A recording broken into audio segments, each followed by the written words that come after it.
Hello नमस्कार साथियों। दोस्तों आपके लिए काफ़ी बड़ी खुशखबरी हम लेकर आ रहे हैं।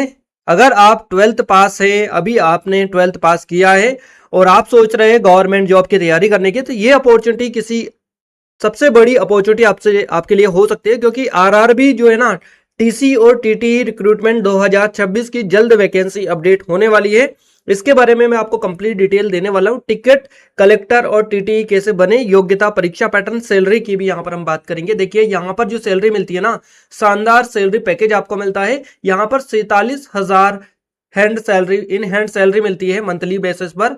47,000 प्लस आपकी मिलती है। और नेट जो सैलरी आती है वो 55,000 आती है, लेकिन पीएफ वगैरह कट पीट कर 47,000 जो है ना आपके बैंक अकाउंट में क्रेडिट होता है।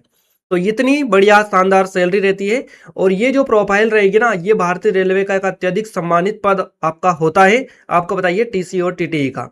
तो यहाँ पर आप सिर्फ 12वीं पास अगर है तो आप इसके लिए अप्लाई कर सकते हैं और इसकी प्रिपरेशन कर सकते हैं। इसमें आपका ग्रेजुएशन के लिए कोई भी ये नहीं है, सिर्फ आप 12th पास भी इसके लिए अप्लाई कर सकते हैं, है ना।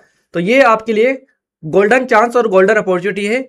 आप अभी से लग जाएगा और अभी से भी आपके पास में टाइम है। अगर अभी से भी तैयारी करते हैं ना, तो शानदार तरीके से आप एग्जाम को अच्छे से क्रैक कर पाएंगे। बात करते हैं इस पद के बारे में। देखिए टीसी और टीटीई में क्या अंतर होता है, क्या डिफरेंस होता है, ये आपके दिमाग में चल रहा होगा कि क्या किस टाइप की ये वैकेंसी होती है। जिनको नहीं पता है, जिनको पता है तो वो तो ऑलरेडी जानते ही है। तो टीसी जो होता है ना, टिकट कलेक्टर होता है। इनकी जो ड्यूटी होती है रेलवे स्टेशन और प्लेटफॉर्म पर, आपको पता होगा कई बार आप रेलवे में सफर करते दौरान प्लेटफॉर्म पर जब उतरते हैं तो टीटी आता है और आपसे जो टिकट है वो चेक करने के लिए बोलता है। तो टिकट चेक करने का काम इनका होता है। ये रेलवे स्टेशन और प्लेटफॉर्म पर बेसिकली मौजूद होते हैं, है ना। प्लेटफॉर्म पर आने जाने वाले जो यात्री है, इनके टिकट चेक करने का काम होता है इनका। वहीं पर टीटी की बात करें, ट्रेवलिंग टिकट एग्जामिनर ये होता है।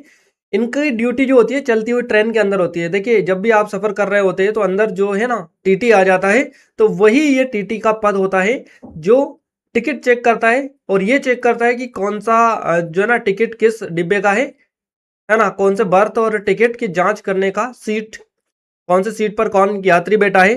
तो ये सारे काम टीटी का होता है। इस तरह की जॉब ये होती है। तो बढ़िया शानदार है दोनों तरीके की, जो एक से बढ़कर एक है दोनों, है ना। और यहाँ पर कुछ एक्स्ट्रा सर्विसेज भी आपको मिलती है जो कि और किसी डिपार्टमेंट में आपको नहीं मिलती है। अब बात करेंगे कौन इसका फॉर्म अप्लाई कर सकता है, एलिजिबिलिटी क्राइटेरिया क्या है। तो 12th पास होना जरूरी है। सिर्फ यहाँ पर किसी भी मान्यता प्राप्त कॉलेज या यूनिवर्सिटी से आप 12th पास है तो आप इसके लिए अप्लाई कर सकते हैं। 18 से 30 साल की उम्र आपकी होनी चाहिए। न्यूनतम वर्ष 18 वर्ष है और अधिकतम 30 वर्ष की उम्र होनी चाहिए आपकी। और यहाँ पर कुछ अलग कैटेगरी वाइज भी आयु में जो है ना विशेष छूट, रिलैक्सेशन दिया गया है। ओबीसी के लिए 3 वर्ष की छूट दी गई है, यानी कि ओबीसी के जो अभ्यर्थी है अगर 33 वर्ष के भी है तो भी वो अप्लाई कर सकते हैं। और एसटी एससी जो है ना उनके लिए 5 वर्ष की छूट है, वो 35 साल तक के भी अप्लाई कर सकते हैं केंद्र सरकार के नियम के अकॉर्डिंग है, क्योंकि रेलवे की जॉब है तो केंद्र सरकार के नियम ही इसमें मान्य आपको पता ही होते हैं। तो इस तरह की चीजें हैं। अब सिलेक्शन जो प्रोसेस है ये क्या होगी, चयन प्रक्रिया के 4 चरण है इसमें। सीबीटी 1 होगा प्री, कंप्यूटर आधारित प्रारंभिक परीक्षा होगी सबसे पहले, उसके बाद में सीबीटी 2 मेंस होगा। इसमें भी मुख्य परीक्षा होगी और इसमें वही सब्जेक्ट रहेंगे जो आपके प्री में रहेंगे। तो ये आपके लिए किसी प्लस पॉइंट से कम नहीं है, क्योंकि आप इसकी तैयारी पहले ही करेंगे तो आपको कुछ अलग से तैयारी नहीं करनी है। आपको वही पढ़ना है जो प्री में आपको पढ़ा था, है ना। तो यहाँ पर और यहाँ पर अलग अलग सब्जेक्ट नहीं रहेंगे, सेम रहेगा। तो आपके लिए ये प्लस पॉइंट है, काफी बढ़िया शानदार मौका है आपके लिए। डॉक्यूमेंट्स वेरिफिकेशन क्या रहेगा, तो कागजात और प्रमाण पत्रों की जांच यहाँ पर रहेगी। उसके बाद में आपका मेडिकल टेस्ट होगा। आपको बताइए रेलवे में अंकों के अनुसार स्वास्थ्य परीक्षण होता है, तो रेलवे में जो मेडिकल टेस्ट होता है ये काफी ज्यादा कंपलसरी होता है।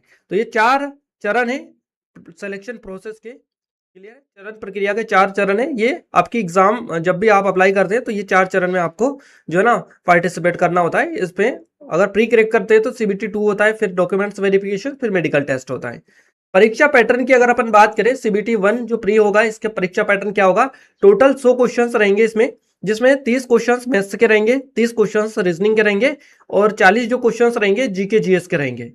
क्लियर है। ये जो आपका रेलवे की लगभग मोस्टली जो एग्जाम है ना उसमें सेम पैटर्न रहता है। अगर आप आरआरबी एनटीपीसी की तैयारी कर रहे हैं, ग्रुप डी की कर रहे हैं या एएलपी की तैयारी कर रहे हैं, तो इसकी भी तैयारी आपकी ऑटोमेटिक हो जाएगी। ऐसा नहीं कि कुछ अलग से आपको प्रिपेयर करना है। अगर रेलवे की किसी भी एग्जाम की आप तैयारी कर रहे हैं तो आप इसके लिए भी अप्लाई कर सकते हैं। सेम टू सेम सिलेबस है।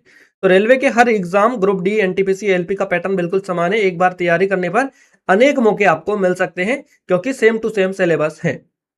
अब जो सीबीटी 2 होगा, इसमें भी आपको बताइए मेंस जो एग्जाम होगा इसमें भी सेम टू सेम सब्जेक्ट है, सब्जेक्ट में कोई भी बदलाव नहीं है। तो यहां पर क्या होगा, यहां पर 100 क्वेश्चंस की जगह आपको 120 क्वेश्चंस मिलेंगे। वो कैसे मिलेंगे, देखिए यहां पर 30 क्वेश्चंस आते थे तो 5 क्वेश्चंस ऐड यहां पर किए गए, इसमें भी 5 क्वेश्चंस ऐड किए गए, और ये जो जीके जीएस वाला पोर्शन है इसमें 10 क्वेश्चंस ऐड किए गए हैं।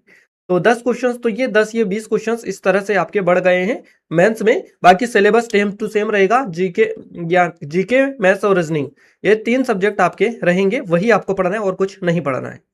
ये इतनी बातें हो गई, आपको पूरा क्लियर हो चुका होगा किस तरह की वैकेंसी है, क्या क्या सब्जेक्ट रहेगा, क्या किस तरह के एलिजिबिलिटी क्राइटेरिया है, कितनी सैलरी मिलेगी।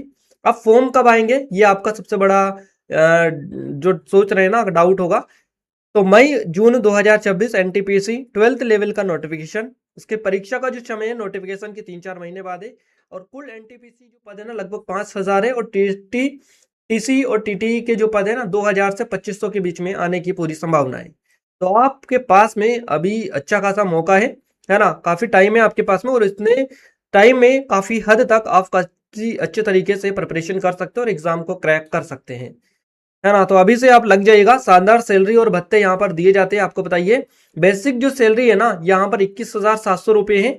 डीए यहाँ पर मिलता है बेसिक का 58%, और मकान किराया मिलता है इस टाइप से, और टीए मिलता है, यात्रा भत्ता मिलता है लगभग 2790 रुपए। तो आपकी जो टोटल सैलरी बनती है ना, ये बनती है 55,000 रुपए। जैसा कि हमने पहले बताया 55,000 रुपए सैलरी बनती है। और इन हैंड सैलरी जो है ना कटौती के बाद में जो सैलरी मिलती है 47,541 रुपए मिलती है, जो कि हमने स्टार्टिंग में ही आपको बता दिया कि 47,000 रुपए आपको मिलेंगे, 55,000 आपकी सैलरी होती है। तो ये कुछ कटौती के बाद में आपको मिलते हैं, पीएफ वगैरह जो कटता है उसके बाद में इतने पैसे मिलते हैं, और ये भी कोई कम नहीं है रेलवे की। आपको बताइए नौकरी में इतनी जो सैलरी है ना, ये स्टार्टिंग से ही है, नई ज्वाइनिंग से ही इतनी सैलरी है। अगर आप धीरे धीरे 1-2 साल हो जाएंगे तो धीरे धीरे बढ़ती चली जाएगी, 50 प्लस आपका हो जाएगा, 50-60 प्लस। तो इस टाइप से चीजें हैं यहाँ पर। अतिरिक्त सुविधाएं भी यहाँ पर रेलवे की तरफ से आपको मिलती है, जैसे कि नाइट ड्यूटी अगर आप करते हैं तो आपको 212 रुपए प्रति नाइट शिफ्ट अतिरिक्त मिलते हैं। और आउट स्टेशन अगर आप जाते हैं तो 625 रुपए प्रतिदिन, जब ड्यूटी के लिए बाहर जाना पड़े तो 625 रुपए प्रतिदिन के हिसाब से आपको दिए जाते हैं। नेशनल हॉलीडे रहता है, जब छुट्टी रहती है ना, हॉलीडे रहता है, उस टाइम पर अगर आप ड्यूटी करते हैं तो आपको 596 रुपए अलग से मिलते हैं। और all over India free, all India travel जो है ना पूरे भारत में 3rd एसी का फ्री पास आपको रहता है, आपके लिए फ्री रहता है ये। तो ये सारी अतिरिक्त सुविधाएं हैं जो कि आपको दी जाती है रेलवे की तरफ से, किसी और डिपार्टमेंट में ऐसी सुविधा अवेलेबल नहीं है।